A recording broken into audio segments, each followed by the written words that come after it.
All right, let's just see if I get audio back, then we can get right into it. All right, let's just see if I get audio back. I did. I have audio coming back to me. Okay, so first thing I have to do is tell you that trying this. My name is Sidney Winston. I am a humanist, an atheist, and a Zionist. I call them the three seculars. I also have to, if you watched my previous episode number 5, also entitled The Hebrew Bible, I have to admit that when I predicted what would come next, which is the Christian Bible, I misspoke. Did not realize that there are 2 lectures on the Hebrew Bible. My apologies.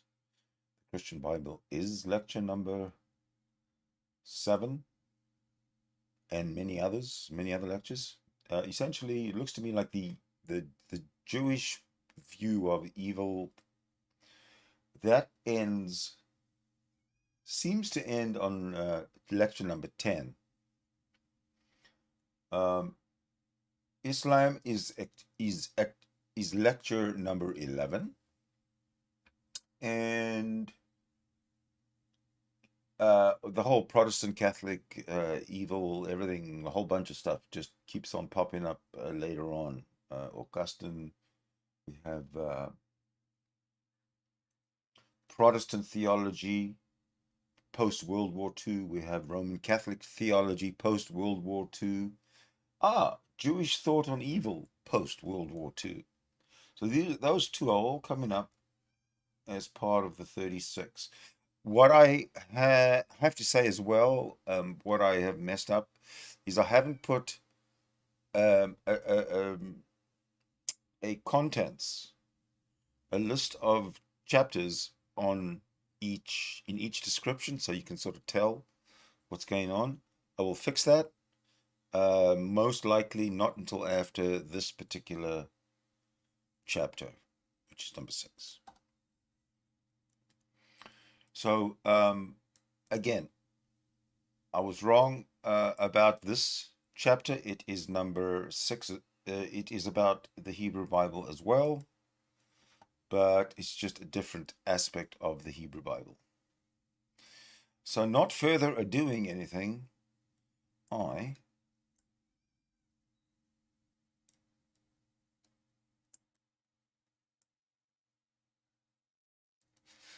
I have to load it up, so give me one sec. Oops.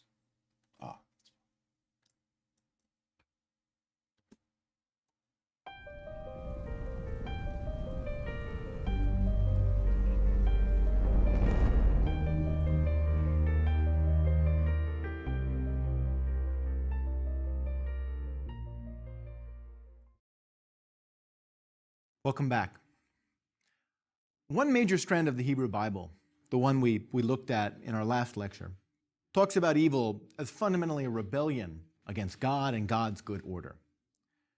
There's another strand, one that talks about evil and suffering in disquietingly different terms, as things perhaps willed directly by God in the sovereign darkness of God's mysterious governance of human life.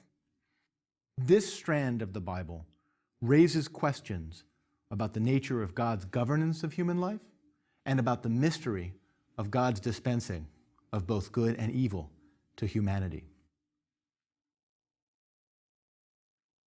All this raises the question of humanity's proper response to a God who acts in such mysterious ways. And it raises the question of how that response in turn shapes human beings in their overall life. The figures that we'll treat of here are considered very wise and faithful figures in the Bible. But as Job says in his book, where shall wisdom be found? Is it, as the book of Proverbs says, true that fear of the Lord is the beginning of wisdom? Is that the right way to think about these traditions? Is this dimension of the Bible attempting to tell us that in order to properly inhabit a world governed by a good God, a certain kind of humility and perhaps even a certain kind of fearfulness is required? To look at this question more fully and to begin to think about how the Bible may be trying to answer it, I want to look at a series of stories in the Hebrew Bible, what Christians will also call the Old Testament. A series of stories that are very important to this tradition, but in a different way also constitute a sort of minority report about what's going on in the tradition's message about God and about the people Israel and God's governance of history. I want to look especially at the stories of Abraham, of Job, and then think about how the prophets used those stories to think about the meaning of history and the purpose of God's plans for humanity in their own time. The upshot of this story is that indeed there is something in what Proverbs says, that a fearful reverence before this God is probably the wisest course to take, but also only a course taken by the wise. So let's begin with Abraham and the covenant. This language of covenant is very important, and it will behoove us to spend just a little bit of time thinking about what makes a covenant and why it is so important in this tradition. While they were proto-covenants, kind of early preliminary covenants of a sort, made with Adam and Eve and then with Noah, in fact, the covenant in this tradition is made between God and Abram. That's Abraham's first name, Abram.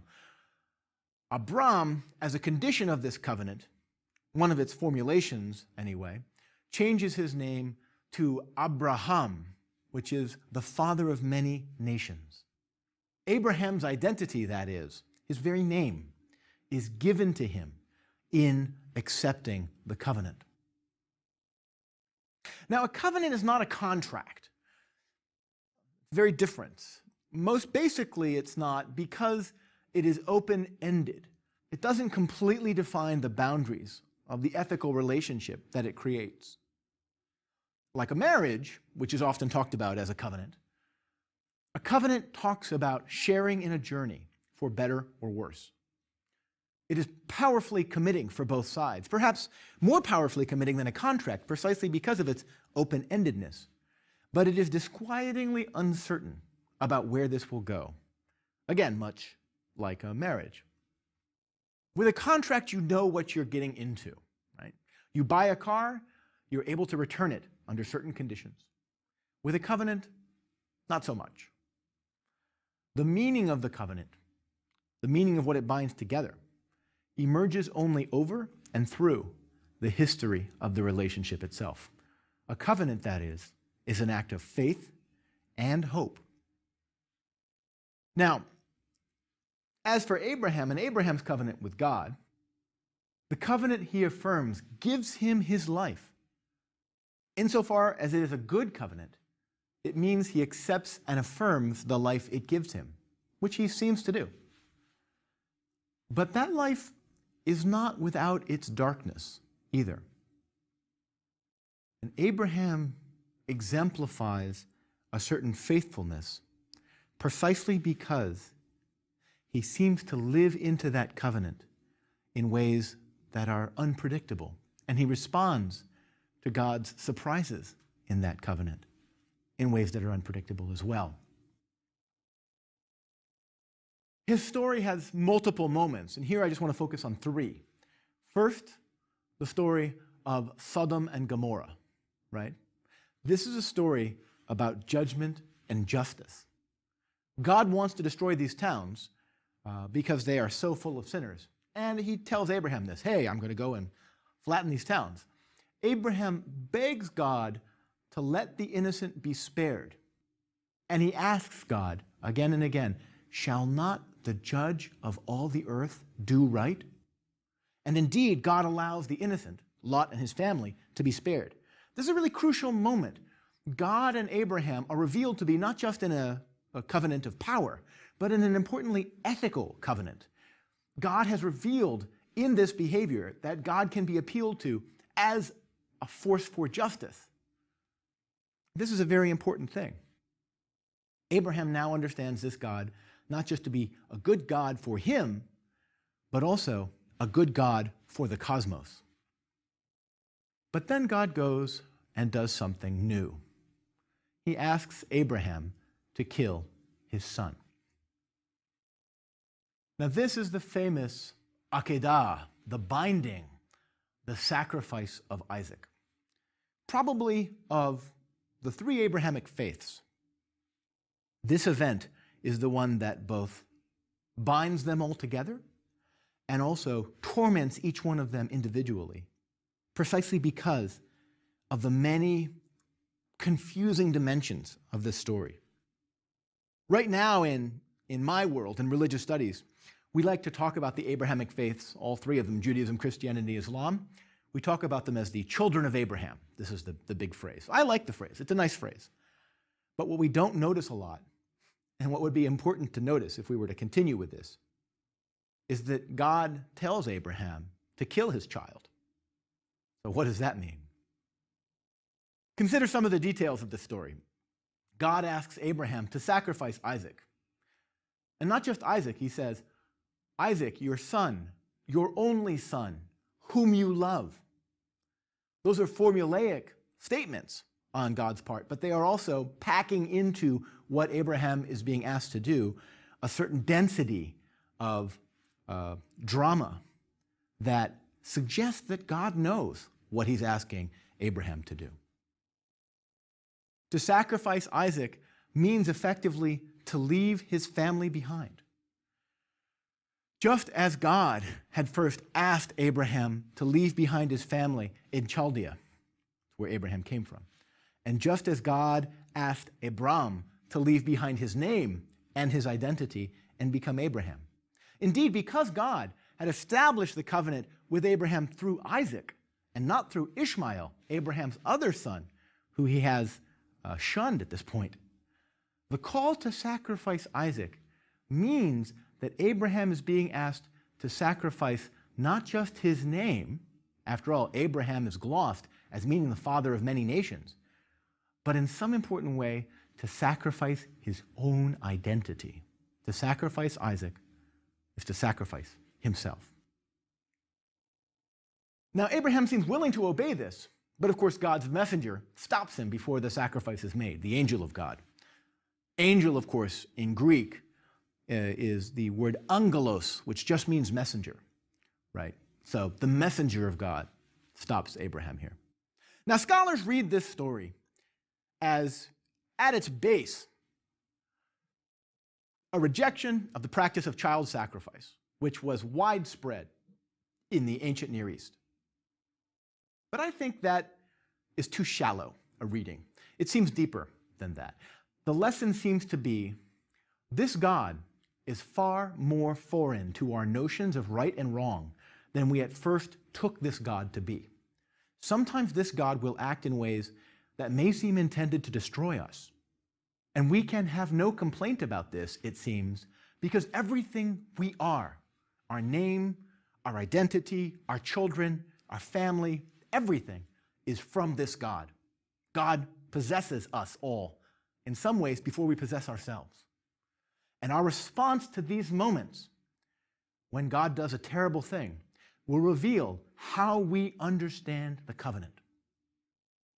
Indeed, recall that just before the Akedah, just before the incident of the near sacrifice of Isaac, what happens is the story of Sodom and Gomorrah. So it's precisely this ethical covenant that's been established that now is, right after this, challenged in the event of the request to sacrifice Isaac. And in fact, it is in the threat of Sodom and Gomorrah, right after that, that Abraham learns that he will have a son, that God will grant him a son, whom he will name Isaac. So this is a very dense moment here.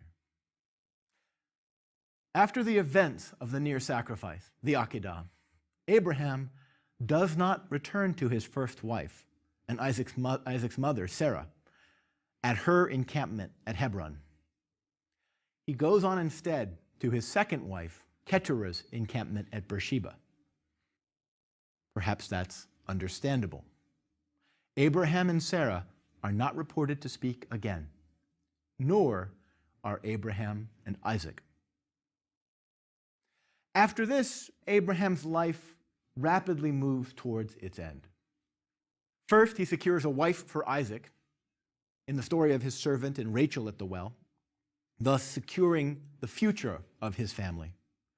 Then Sarah dies, and he secures a burial place for her in the cave of Machpelah near Mamre. Then Abraham himself dies.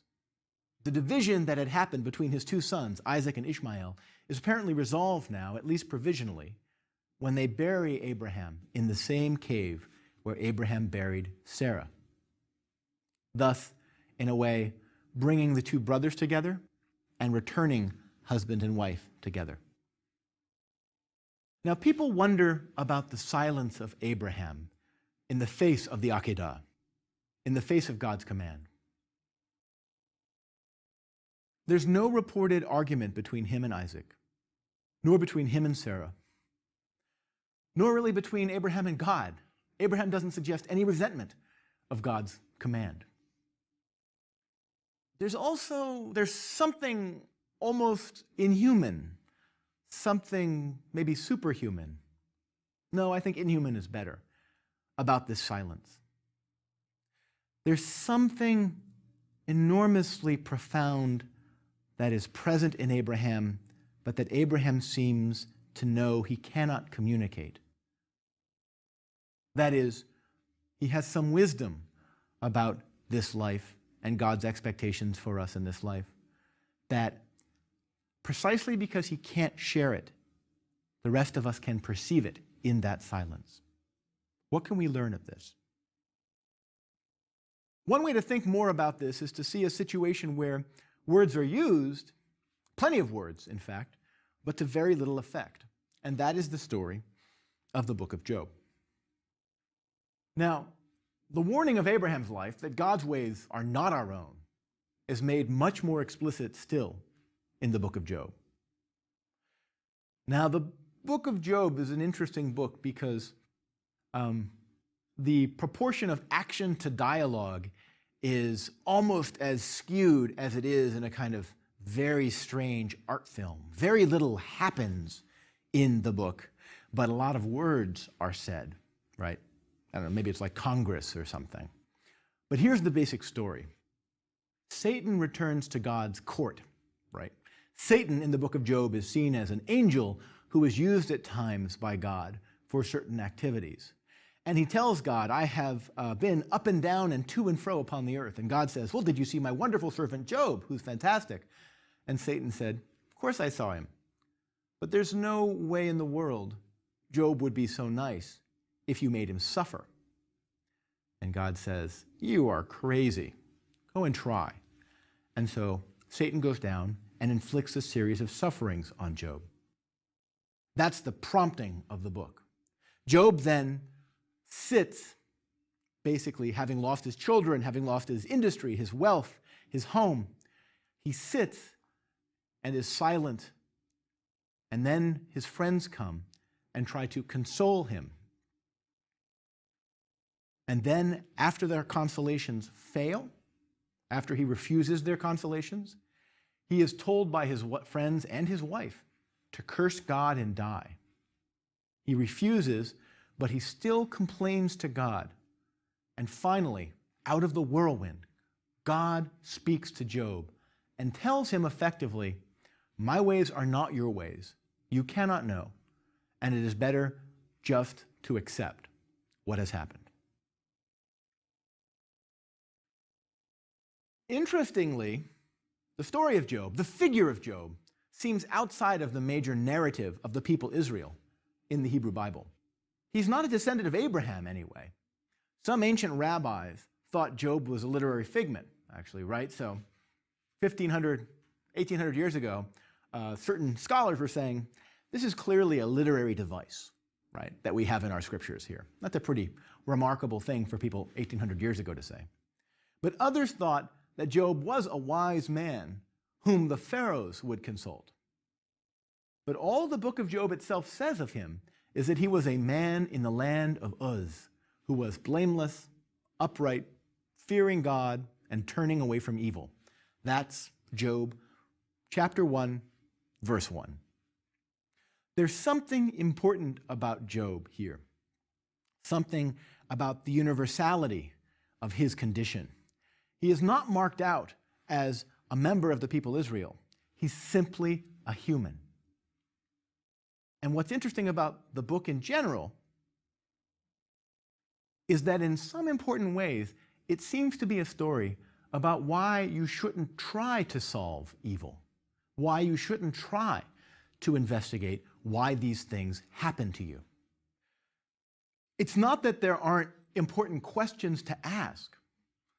Some of the questions you might want to ask are, consider the relationship between God and Satan. I mean, if Satan is doing God's work, then is God letting evil happen, or is God actively doing it?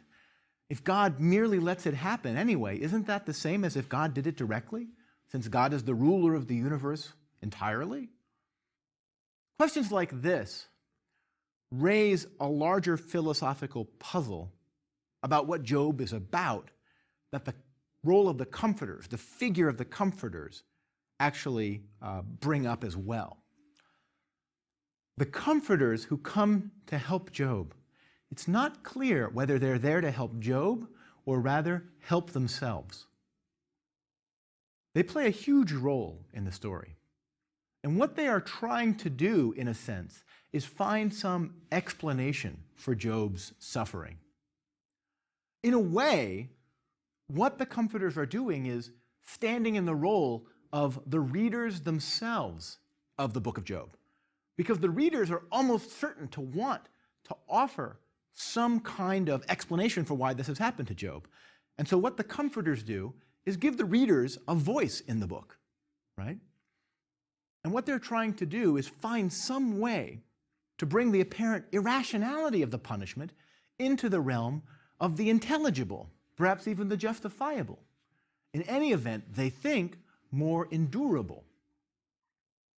So much of the book of Job is consumed by their words and Job's replies to them. And so much so that people sometimes actually ignore those words.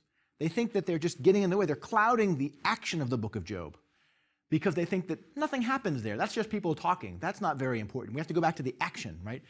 Job is like the Bible's an action movie, so you have to see where the action is going on. Not so. The action is happening in those words. In some important way, it is precisely Job's rhetorical duels with the comforters that are the most important part of the book of Job. For those duels establish Job's faithfulness, his refusal to accept glib, fake explanations. And in this, the book of Job, in my experience, maybe in yours, actually speaks to a pretty common experience that people can have. If bad things happen to you, if you lose a loved one, a parent, or God forbid, a child, or just a loved one, a spouse, a lot of people feel an enormous pressure when they talk to you to find some consolation that will actively remove the pain and the loss and the suffering you feel. I know I feel that pressure myself when I'm encountering people in the midst of enormous suffering. Sometimes that can be useful, but a lot of times it seems to me, and I think I'm backed up by the book of Job here, which is, not a bad backup. Sometimes those attempts at consolation are much more about making the consoler feel comfortable in the situation. The person devastated is devastated. There's no quick fix for them. They have no answers. They're going to have to go on with their life and over time find a way of living. But there's no quick trick that can make things better for them. The book of Job is in important ways the first time in the Bible where the human predilection to offer words where no words are going to be useful is brought to the surface and examined and found wanting in important ways. So is Job a useful story? One that has wisdom we can pass on? Or is the story of Job's suffering only helpful to those who have already suffered, as Abraham has? One of the great puzzles of a lot of these texts, let me just stop for a second and say this. One of the great puzzles of a lot of these texts, I sort of said this with Aristotle's Ethics in an earlier lecture, is that it's not clear that the people who most need to hear them, to hear the lessons they want to convey, are able to actually apprehend them. It might only be after the experiences have happened that you can finally understand what the text was trying to communicate to you in the first place. And if we think of Job as a wisdom text, perhaps it is saying that real wisdom, at least some forms of it, some of the most important forms, may only be acquired through intimate, first personal experience, particularly in terms of suffering, that there is no easy way to learn of reality except through suffering it. And maybe that suggests, as I suggested with the knowledge of good and evil, that some forms of wisdom carry with them the question of whether the very wisdom we get is worth the cost we pay to get it. The stories of Abraham and Job serve as puzzles and goads for the rest of the tradition in two distinct ways. First of all, they disturb the faithful's confidence that God's plans for humanity are wholly intelligible and entirely in agreement with our own wishes and aims. They insist that believers recognize a terrible mysteriousness in God's providential governance of the world. Secondly, they put to us the question of how such a recognition might be achieved by us short of the trials put upon Abraham or the terrible sufferings inflicted upon Job. Is there a way to gain the wisdom of faith, to feel the fear of the Lord that these texts insist is the beginning of wisdom, without suffering the actual pain that these figures encounter?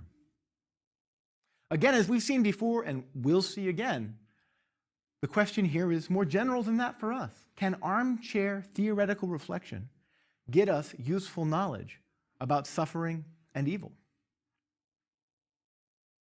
Or, as with the fruit of the tree of the knowledge of good and evil that Adam and Eve tasted, does such knowledge always and only come at the cost of real pain? These are the questions that the prophets of ancient Israel struggle with. The prophetic tradition is one of deepening self-awareness over the course of the prophets' lives and over the course of the series of prophets about the power of God's governance over history and God's perpetual doing of a new thing in history. Now, even though the prophets are compiled in the scriptures and thus seem to be on the same plane with Abraham or the book of Job and all this stuff, in a certain way, they are ancient Israel's philosophers. They are the ones who offer a second-order reflection on their faith.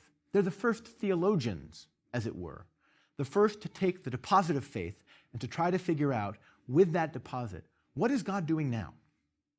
The basic question they ask again and again is, why do bad things happen to the good people Israel? Well, they say, this people are not so good, for starters. They've abandoned the covenant. They've also ultimately violated God's law in many ways. Prophets like Amos will say this, right? Amos, of course, is famous for preaching repentance and demanding that justice roll down in a mighty stream. So Amos thought quite clearly that, in fact, the problem that the people of Israel were facing was not due to some fundamental mysteriousness in God's providence. The rules were very clear, and they were simply not following the rules. By the time of the prophet Jeremiah, things had gotten more complicated. There was clearly a way in which history was being seen now as what is called theophanic, that is, revealing of God's will. A theophany is a showing of God, theophany. History is a medium whereby, just as we can in the scriptures, Jeremiah seems to be saying, we can read about what God is doing and interpret those events to show us how God stands vis-a-vis us right now. And unless we do better, Jeremiah says to the people of Israel, we will continue to be punished by God. Irrespective of whether or not the people of Israel did any better, sufferings continued to come their way. And so by what we call second Isaiah, by the second prophet in the book of Isaiah, a new and perhaps profounder kind of wisdom is being preached by the prophets. It deepens Jeremiah's interpretation in seeing history itself as theologically rich. But now it sees history in a kind of eschatological and messianic way. And what I mean by those terms is somewhat technical, but I can explain it pretty easily. To talk about history as eschatological means to read history from a coming end of history. Second Isaiah is famous for prophesying deliverance for the people Israel as a light unto the nations, revealing through the salvation of Israel that all of the world will be redeemed. So second Isaiah has a profoundly optimistic picture of Israel, but it is also profoundly somber about what happens in the meantime. There's a kind of sovereignty to God that puts God, in a way, beyond good and evil here. As second Isaiah says, this is chapter 45 of the book of Isaiah. I form light and create darkness. I make weal and create war. I am the Lord who does all these things. Now this sets up the question of how to be present in the world before God, even though you don't know how God will act towards you. That's behind a lot of Isaiah's prophecy here. How, knowing we have this hope coming out, how should we behave now? As with Abraham and Job, Isaiah says we can have no clear and certain knowledge. We can only know that the obedience called for before the apotheosis of the people Israel, before its revelation and sanctification of all the nations, the obedience called for will not necessarily be easy, but that keeping faith with the covenant is close to the center of who we are in our very identity. The prophets then end with the terrible and awe-filled humanity. That is who we should be. And that is why the fear of the Lord, the prophets affirm, is indeed the beginning of wisdom. Following the example of Abraham, inspired by the story of Job, a fearful reverence before this God is probably the wisest course to take, but also only a course taken by the wise. The prophets, thus, are really not so much predictors of the future as reflectors on the past, historians who tell their people where they have come from in order better to see where they are going. Their basic question is not what will happen as much as what is God doing now? Let me conclude here a bit. So far, we've seen the cosmic battle of the Enuma Elish, the Greek tragedians, the historian Thucydides, philosophers Plato and Aristotle, and now the Hebrew Bible. Much separates all these, but they share some interesting things in common. The differences should be pretty visible, right? Whether or not you see the cosmos as a battlefield, whether or not you see humans as rebelling against a unitary God, how these things work, the differences are widespread. For Plato and Aristotle, for example, humans are dependent on the context in which they develop in important ways. And now with the Bible, humans are dependent upon, but in revolt against, a good God. The range of views is pretty broad. But one thing seems common that's worth noting. In all these approaches, the vulnerability of humans to terrible suffering is pretty clear. That, I think, should strike us. For we don't today have that sense of vulnerability. We're pretty unique in that. Historically, in most of the world, apart from really the current first world today, suffering and death are pretty common. It wasn't that long ago that even the children of wealthy parents died with some regularity. In July of 1924, Calvin Coolidge Jr. died in the White House, where his father was president. Imagine the child of an American president dying today. And yet at that time it was sad, but not unbearable. What we see, in other words, is one important fact that separates us from all these accounts: our relative invulnerability compared to them as regards suffering. We'll think more about that later. With all these texts, we see something of the breadth of the religious inheritance of ancient Israel, an inheritance passed into both Rabbinic Judaism and into the Christian churches, though transformed in different ways by both of them. We turn to the Christian New Testament next.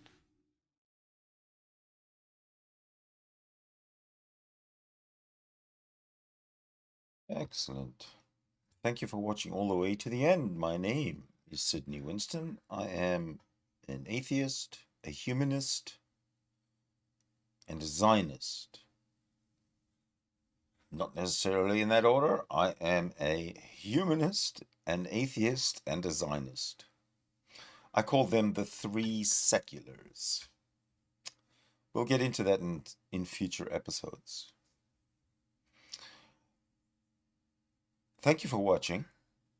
Like I said, please like, please subscribe, please support the channel, and most importantly, please share this video. Next up will be episode or lecture number 7. But like I said, I am going to prepare the list of chapters and put them into each description, so that you know exactly what's come before and what's to come next and after. With that, I bid you adieu, and I say thank you again for watching. Have a great day. Be safe, be healthy, be prosperous.